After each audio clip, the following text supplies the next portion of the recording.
Welcome to the second episode of Spinning Platters Presents How Did I Get Here? I'm your host, Dakin Hardwick, the most Googleable name in show business. You may have noticed that the name is a bit more a mouthful than it was in our first episode. That's because I didn't think to look for other podcasts called How Did I Get Here? And, well, there are literally hundreds of podcasts with that name. I guess referencing one of the most popular Talking Heads songs was a popular thing to do. Who would have thunk that? In this episode, my guest is Mike Ziemer, the person behind Third String Productions, the company behind the So What Music Festival. Ziemer also helps bands with digital marketing, runs a record label, and even owns a recording studio. I had the privilege of talking about his beginnings as a promoter, how he stumbled into social media marketing, and how he's handling his business during the COVID crisis. We even got to dive in a bit on how to keep our all-ages spaces safe, especially in light of the recent revelations of abuse of minors in the Burger Records community. Before diving in, I want to make a quick note that you should go to saveourstages.com to find out what you can do to help independent venues survive the COVID epidemic. We need everyone to do what they can to make sure our live music spaces are there for us when the pandemic is over. Without further ado, crack open a mango White Claw and enjoy my conversation with Mike Ziemer.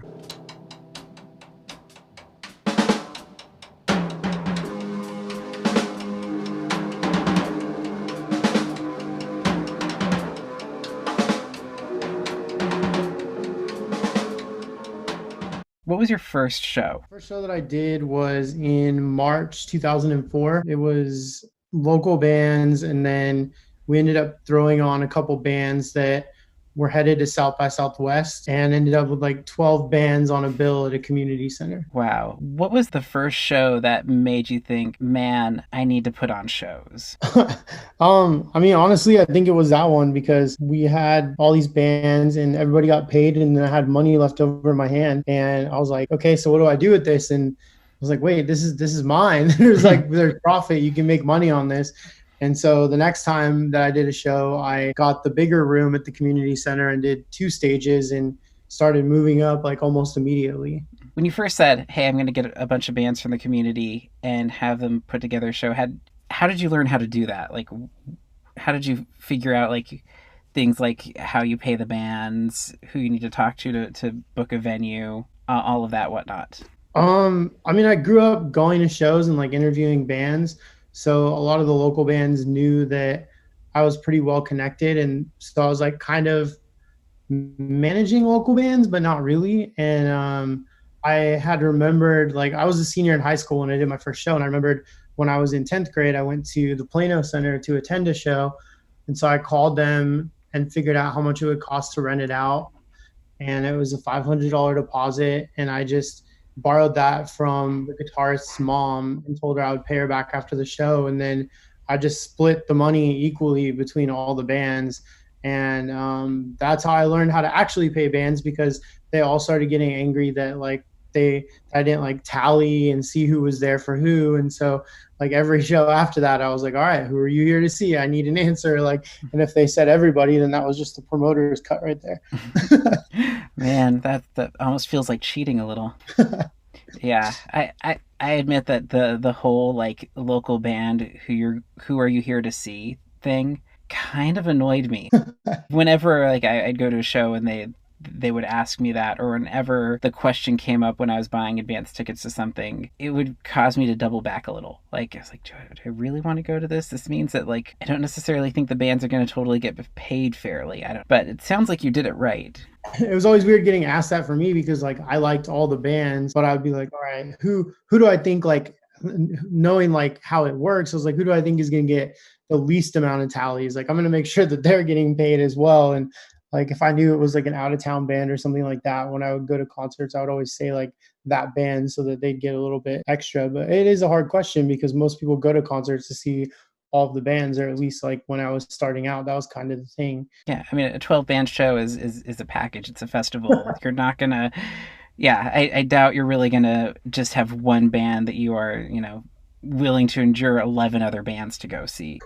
And what was the community center called? Like, what city was this in? There's a Plano Center in Plano, Texas. Plano, Texas. All right. You did this in high school. At what point did you start scaling up to touring bands? It was kind of that same year. Word got around really quickly in like the Dallas Morning News and Dallas Observer, and then like kind of, I guess, spread throughout whatever was on the internet back then. It was like a little like right before MySpace popped off, but it kind of got back to all these bands that were like planning tours, that this was a place to go. Like the turnouts were large. I combined some tours on that second show. My first show was in March, the second one was in June. I had the advantage of being somebody that worked for music blogs. So like I knew record labels and people like that, and then they would direct me towards the booking agent. Like at that time, Dave Shapiro was the in-house booking agent at Equal Vision, so he knew that I was already supporting Equal Vision bands, and he sent me like Before Today, which became Pierce the Veil, Acceptance, The Snakes to Cross the Crown, like all these like early like emo kind of scene bands. And so I was pretty much diving right into it year one. But to me, it was all just like unknown bands. It didn't matter that they were on a label or touring. Like I went to shows all the time and I didn't know who they were. So they were just an unknown band to me that I was excited to see for the first time and book. And like I knew the locals were going to draw everybody anyway.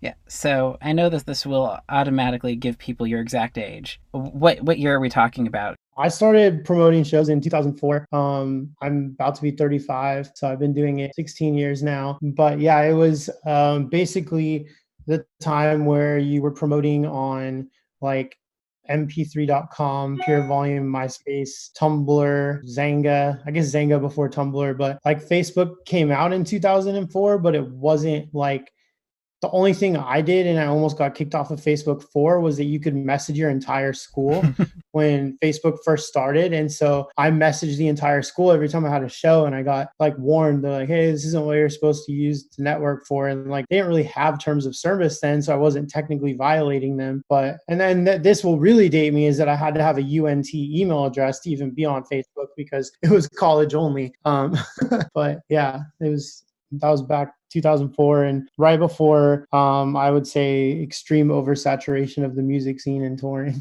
It's also funny because now I get a DM on Facebook from Andrew WK like once every 3 months, as does every single person that clicked like on his profile. You primarily were working through like locals and following bands on their rise up. Was there any pushback or skepticism from folks that you didn't already know personally over a 18-year-old putting together a show? No, and it is really weird looking back, because we would do these festivals and everything, and I never had to sign a contract, never had to send in a deposit. Like I remember the first time I ever had to pay a deposit, I was like, what do you mean I need to pay you money up front? Like we just pay them the day of the show. And like, I mean, those are like the learning lessons of any promoter though, like going from like paying everybody in cash to like, hold on, I need to like actually account for all these things, and like yours is enough that you need to check and stuff like that. But there was never really that stage, which is why it's strange to me now with like so much movement in the agent world, that a new agent will come along to an agency I've done business with for 10 years, and they're like, well, I haven't worked with you before, so we're going to need this deposit and that. And I'm like, what do you mean you haven't worked with me before? Like I've booked this band like 100 times and worked with your agency. And but yeah, I was a kid that luckily never lost any money on any of those shows, because it was like the money's coming in at the door and I'm paying everybody out from that. And if anything went wrong, I don't know what I would have done, but it just never happened. It was this weird phenomena that like this Plano center in the suburbs was like the spot to go, because Dallas was really hard to do any all ages stuff at that time. Like I was in a band in high school for 2 full shows, and we had to play a bar, and we broke up because we could only play bars and none of our friends would go to bars. And how are you going to be a band that plays shows if no one can go to your shows? So it was just like the timing of everything. And I think anyone that was around the music scene in 2004, no matter where you were, it was probably that same time that things were really shifting to like people could go to shows out of all ages versus like having to, you're either seeing somebody like old school like the Beach Boys with your family, or you're not going to a concert. 2004, that's still, I mean, internet's been around for a while, but it's still in its relative infancy, like broadband and Yeah. whatnot. Were you able to really like get the word of mouth going just via online promotion? Like, did you have to add old fashioned like flyering and going to college radio and whatnot, or did the internet really do it for you? I mean, I would say that MySpace carried my business, but at the same time, like even to this day, when I have a festival, I personally drive stacks of flyers to street team kids' houses with posters, drop them off, keep a like organized document of like what colleges and high schools that's going to cover, what areas, like, and we even use like street team software to make sure that like on a heat map the whole area is being covered. Then and now I still think that there's something to be said for like visually seeing something when you're out at a restaurant or bar or venue that's reminding you of a show. But our whole world was based around MySpace, and that's how word spread and everybody found out. I actually was doing so well at it that in 2005 I was on the cover of Business Week for an article called The MySpace Generation, about using MySpace to promote music and then connecting with brands and bringing in like record labels and sponsorships. I ended up speaking to a lot of old people explaining what social media was at like these business conferences when I wasn't even like 21 years old, and like didn't know, I like wasn't even supposed to be at the dinners that I was invited to and stuff. And it was very strange. But I also had a computer programmer friend who figured out ways to bypass MySpace's security, and we could like mass message everybody in Dallas about a concert, and could send invites to hundreds of thousands of people for the events on MySpace. And they were impressed by that. They sent us a cease and desist letter because we used the name MySpace in our software, not because we were actually like breaking their code. I'm still to this day like convinced that he's part of the reason that MySpace started using CAPTCHA and like that whole thing started with websites. But it was definitely like I wouldn't be having this conversation or be a successful promoter in the festival world or anything if we didn't have MySpace at that point. Like the online part was just so crucial. Telling me is the secret to your success was hacking. In a way, I think the biggest secret to my success was finding the bands on MySpace that were starting to blow up on there and booking them before anyone else. Like we paid a day to remember to drive all the way from Florida before they'd like even really played Texas. We got like Breathe Carolina and Medic Droid and like all these super MySpace scene bands to come do their first shows. We were even the first promoters in the country to ever like take Jeffree Star seriously and book him as like a performer, and that drew like thousands of people. So I think that, and combined with our ability to reach people and let them know that it was going on, is what made it successful. Yeah. So you're, I'm guessing, 19 at this point, and you're speaking at tech conventions about social media marketing, essentially. Yeah. At this point, are you still just booking shows in Plano? When did you decide to start eking out of the suburbs? I mean, we got asked to like partner on a few different events, like, and we did some smaller stuff in Dallas, but basically the Plano Center only allows one event a month of its type because they mostly do trade shows and stuff like that. So they have a non-compete clause, which protected me. So I would book it a year out and just do one show a month. And it was like my thing, like no other promoter could come in there. And then it wasn't really until 2009 when they sat me down and they were like, you can't control this anymore. It's too big. There's too many people. They're all underage. We've had parents that are like, my daughter ended up going on some tour bus with a band to 4 more dates and didn't answer her phone for a week. And I'm like, not my fault, but at the same time, like they didn't want to deal. They were like a city run place that was used to like super chill things and not like gum being in the carpet that needs to be cleaned out for a wedding the next day, or like kids drinking in the parking lot and stuff like that. So at that point we had to start looking around for other places, and that's when like it dawned on us that we could do what we were doing anywhere, and we started doing like Denton, Dallas, Fort Worth, Wichita Falls, and then eventually like Austin, Houston, San Antonio, and kind of just like all over. Yeah, so you kind of grew from the suburb to like the B markets in Texas, then to the A markets in Texas, essentially. Yeah. We even tried to find like we were working out of this studio called Maximedia Studio in Dallas that we called the Max. And we did shows there until they got shut down for not having like the proper permits to be a venue. And then that's when we finally moved everything to the door in Deep Ellum and just became Dallas promoters. But it was like super hard to do that because my whole thing from the beginning, regardless of like what actually took place at the Plano Center, my whole goal was to like be the person bringing events to the suburbs, creating a safe environment for like teens and like my friends in high school and stuff like that, and keeping it in the suburbs to where like parents didn't have to take their kids to Deep Ellum, especially at that point when it was a lot more rough at that point, and then Mm. it got better, and then it got rough again. But Mm. at that point, it was like peak roughness of like people not wanting their kids to go down there. So I created this world that was like safe for all these parents to just be like, cool, let's load up the van with you and your friends, drop them Mm. off, and do that. And like it was hard to duplicate that success anywhere else. Kind of jumping off the chronology a bit because you brought up a safe place for kids to go to shows. Mhm. Have you followed the whole like lured by Burger Records situation? I've seen some of it. I know it's like a part of a lot larger um list of like artists and labels and stuff like that. But I haven't like followed it closely or Yeah. anything.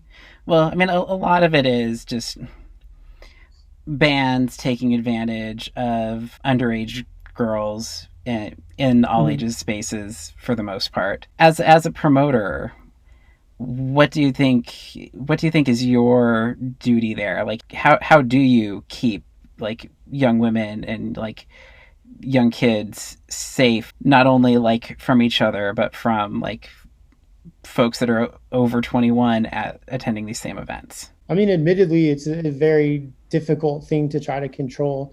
You can control, as best possible what's going on inside of the venue.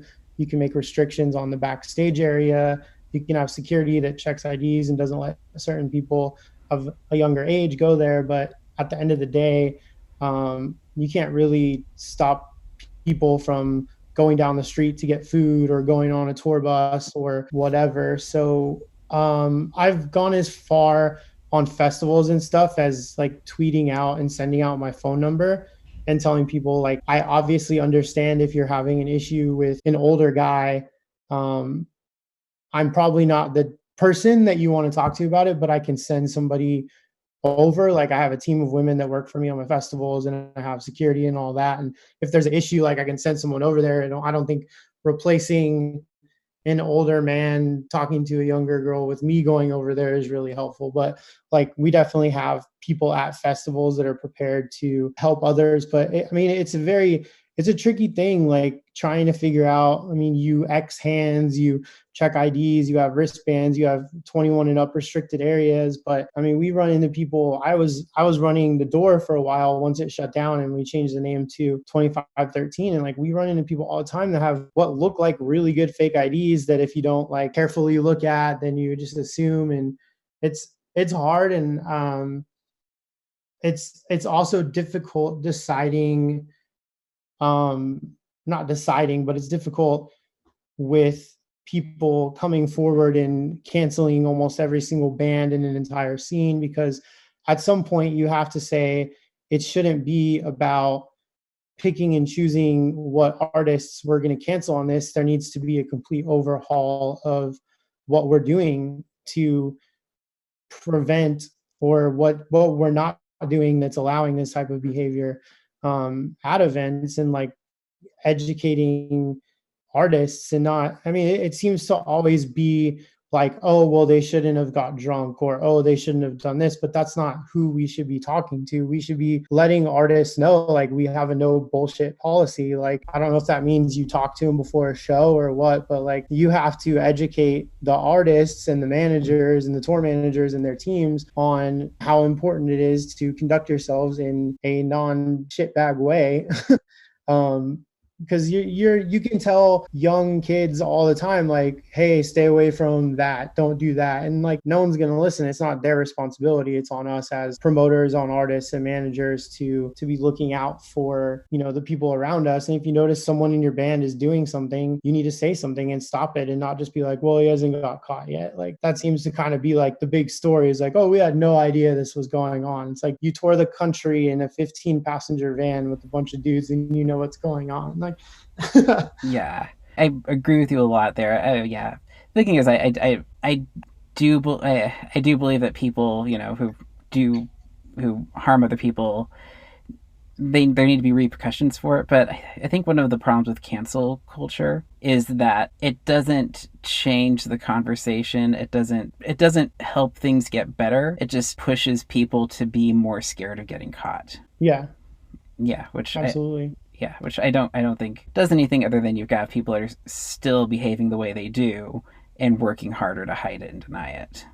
Well, and then you see the cycle of people who were called out a couple years ago, and all of a sudden they're like, "Oh, now's a good time to release new music. Like I exist again," because they don't need that touring, or they don't have the touring opportunity right now. So they're trying to like test the water of coming back in. And it's like, did you learn anything? Have you changed? Did you like get any kind of therapy? Have you, paid anything in any form of like, I don't know, consequences for what you did? Or did you just lay low for 2 years hoping that no one would notice? Now you're back. Like, I don't, it's strange that Yeah. people can just, I mean, I think it's the whole thing is fucked up in the first place, that like these things would happen. But to be that type of person and then to just magically think that you have a platform again and act as if things are normal, like there's definitely like something very wrong there, especially if you have people supporting it, on whether it's a fan or a manager or anything. Yeah, like the hope is people just forget as opposed to you have to do the work. Yeah. Yeah. All right. That was a bona fide solid tangent, and I'm really happy that you went down that path. You're doing so you're doing festivals this whole time, as well as booking like club shows. Have you stayed in the all ages space this entire time, or was there any point where you had to kind of move into the 18 and 21 and over realm?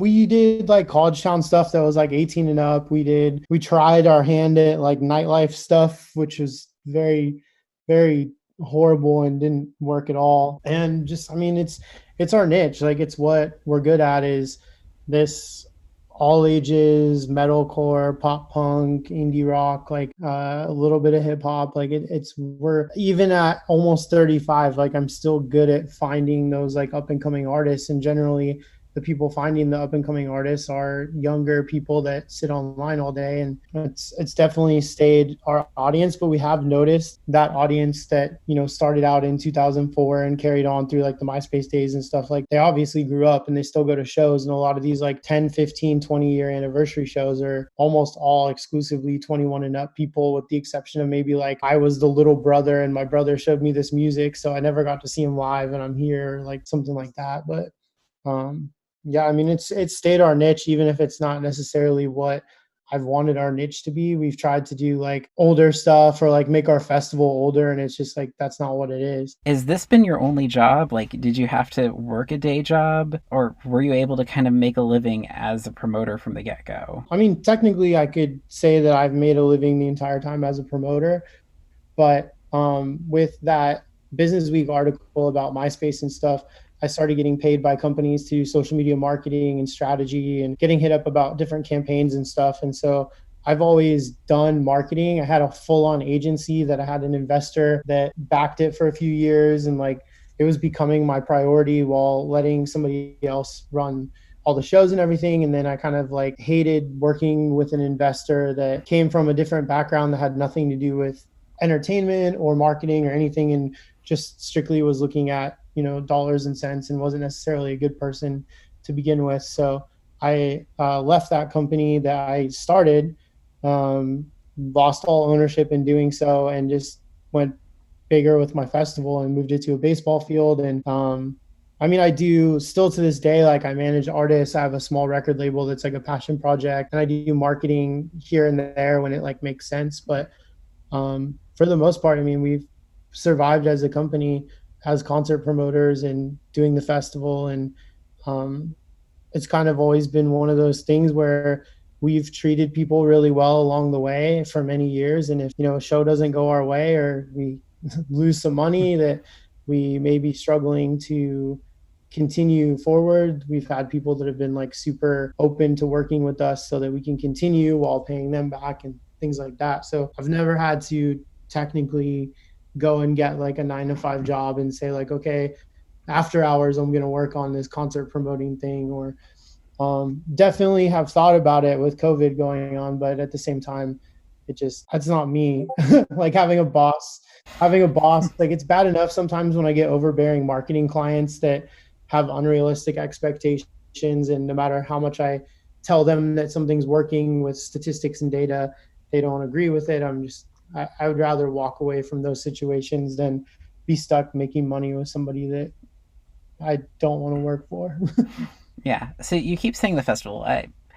You have multiple festivals that you kind of have your hands in. What do you consider to be your cornerstone festival? I'll definitely say So What Music Festival has always been our biggest and most prized festival. However, we by the time we do it again, it'll probably be about 5 years off from doing it in Dallas. We've done a fall version, we've done like a Deep Ellum version, we've done Houston version, but the main one was always here in Dallas. And for 5 or 6 years, it was at the ballpark. And it was always like, I mean, it used to be called South by So What. So it was like, you're all going to Austin, but what's the point? No one's going to pay attention to this genre down there. People aren't old enough to get in. So let's do it in Dallas. And we would always sell tickets from all over the world and all 50 states, and people would drive, fly, whatever to get to it. So, that's been our biggest, but I'm a partner in Furnace Fest, which is definitely like to me, um, kind of like one of those career high moments of being asked to be a part of a festival that existed before I was doing festivals, and to be a partner in it and bring my knowledge in of how a festival that, worked 20 years ago can work again in 2020 and now 2021 since we moved it. But I mean, it's definitely made me want to do more stuff like that, where I can hopefully be involved in bigger festivals with other people and relinquish the control I like to have over my own festival, and learn and have like those checks and balances of a group of people that I don't usually have. So it's been that's been a fun experience. First of all, I remember seeing the Furnace Fest lineup, being very impressed with it. Um, but so what was your? I know this is a silly question. What would you consider to be your like pinnacle So What year? Like what was the lineup where you went, man, I can't believe I got that together. I believe it was 20. I want to say it was 2015. I think it was 2015. It was either 2014 or 2015, but we booked Taking Back Sunday and the Used first, which was my first club show I ever went to in like 2001 or something. And so to me, that was it. Like those were my two favorite bands growing up. And then all of a sudden it was like, hey, we want to do Bring Me the Horizon and Of Mice and Men tour. And this was when Bring Me the Horizon was just coming out with that Sempiternal album that was like a big one for them. And so we're like, okay, we'll do 2 days. And then I got hit up about The Devil Wears Prada, August Burns Red, and Between the Buried and Me. And I was like, okay, we'll do 3 days. And we just kept building. Like we had Asking Alexandria on it. We had like every band that was anyone in the music scene, past and present, for like that genre of music was on the festival. And I didn't know how we were going to follow it up, and I still don't think that we have to this day. Like we did one with like Under Oath coming back from their hiatus, and that same one had Seosin with Anthony Green, and we did Newfound Glory on that, which was another like huge band for me growing up. But that Taking Back Sunday Used one, like you just I don't even know like if I do this for another 20 years, if I could ever top that lineup. It was like the last festival we did before all of the agents were like, okay, this is making too much money. Now we need to ask them for way more.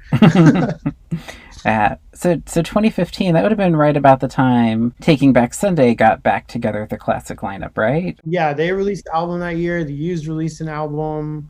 The new Bring Me album came out. Asking Alexandria was in between their biggest album and their second biggest album. It was a crazy one. What prompted you to kind of put So What on hold for a little bit?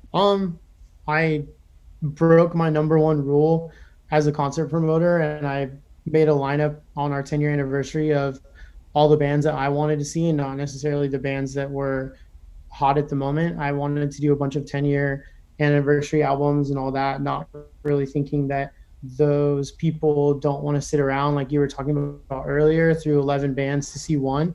And the festival didn't go well. It didn't do what we thought it was going to do.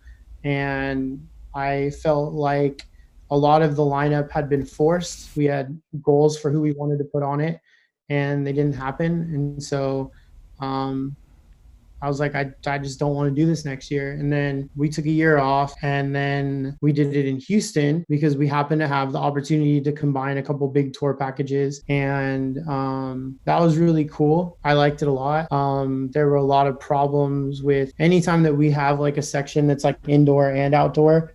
there's always kind of a problem with like, is the indoor stage even worth it? And then when it is worth it, how do we not let too many people in and stuff like that? So we decided after that one that if we were going to do the festival again, we would just bring it back to Dallas. And our plan had been to do that in 2020. And then we got involved with Furnace Fest. So we said that we would do So What again in 2021. But now that Furnace Fest is in 2021 and planning a festival for next March, regardless, kind of sounds insane. We're going to just wait. But it's going to be very weird because like normally you have a full year of touring and you know like who's getting bigger and which bands are like really hot to book and like who your headliner can be. And I think 2021 is going to be really strange because no one's going to have a clue. Some of these bands that were really doing well in 2019 that were supposed to have big tours in 2020, people could forget about them by 2021. Like, especially if you were the mid-level breakout band that's finally about to do your first headliner and then you disappear. Um, so the only way to properly do it would be to hope that 2021 has a lot of touring in it, and by 2022 we can tell like which bands should be on it and who's still around and touring and all that. But I have no problem like rebuilding that from the ground up instead of like having these lofty expectations. Like I would love to build it back from like a lower ticket, like mid-level bands that people are really excited about instead of getting talked into some major headliner that may or may not still draw that weight at that time. Feels like kind of the smart way to go. You're basically letting Furnace take the gamble. I don't think Furnace is a gamble though. I mean, we sold out of our original footprint in like a month and then decided to add more tickets and expand the footprint. And then that's when COVID hit. And so, I mean, by the time May comes around, and then if we had to postpone it even a little bit longer, like I think that's just crazy. Like it's going to be a really big show. But the thing about that is that there's so much nostalgia wrapped up in it and so many bands that are only doing one-time appearances that'll never happen again that it's hard to even like compare that in any way to So What, because So What is supposed to be like the up and coming. And for us, it's probably going to be a matter of combining different genres that are popular right now instead of just thinking that duplicating the Warped Tour model over and over again is really going to continue working in such a weird, like genre fluid time where you have like MGK making pop punk music now with Blink 182 and Strange Things. Yeah. The Post Malone doing an entire set of Nirvana covers. Well, Yeah. that thing boggled my mind along those same lines. The fact that he was good at it was the thing that got me. All right, so we kind of dug into the COVID thing. What else are you doing right now to kind of pivot, to sort of keep yourself warm and energized and, I don't know, keep yourself afloat right now?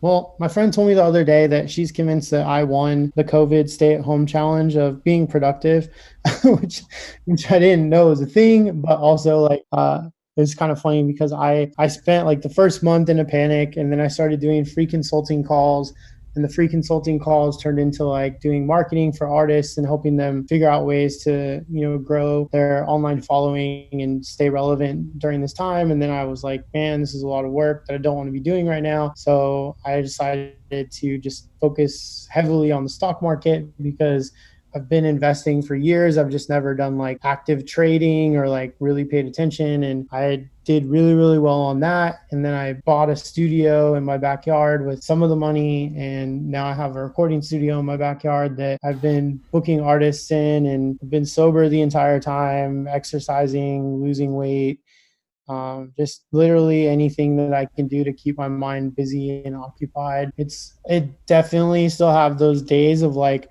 taking depression naps and realizing that the live music world is still crumbling, but it's been like a healthy distraction to be productively wrapped up in all these different projects and seeing them through, and still being able to do music through like artist management, putting bands out on my record label, doing the studio, things like that. I don't know. I wish people had answers though, so that like I knew how long it's a pivot or if it's a new career change. Like it's hard to really know like what's you go online and someone's like, oh, we'll have shows by the winter, and then somebody's like, nothing's happening until 2023, and you're like, There's no one that knows anything. No, it feels like everyone's throwing pasta at the wall. I'm about at time. Mike, it's been great talking to you again. This has been super awesome. And yeah, I've always had a great amount of respect for you. And it feels like this is the first time I ever got to really dig deep into what you've been doing. Appreciate it. Yeah, it's fun. I love doing stuff like this. I'd like to thank Mike Ziemer for that lovely chat. Be sure to follow TSPR,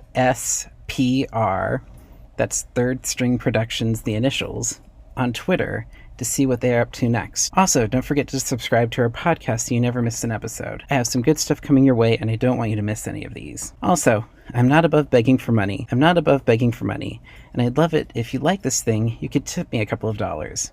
I'm on Venmo at Dakin, that's capital D, lowercase AKIN, dash Hardwick, capital H, lowercase ARDWICK. I'm aiming to upgrade to a paid version of Zoom and maybe some fancier internet so I can record better sounding podcasts. And any money that you tip me will be used towards that. Questions, comments, and concerns can be directed to podcast@spinningplatters.com. And thanks for listening. I hope you come back next time.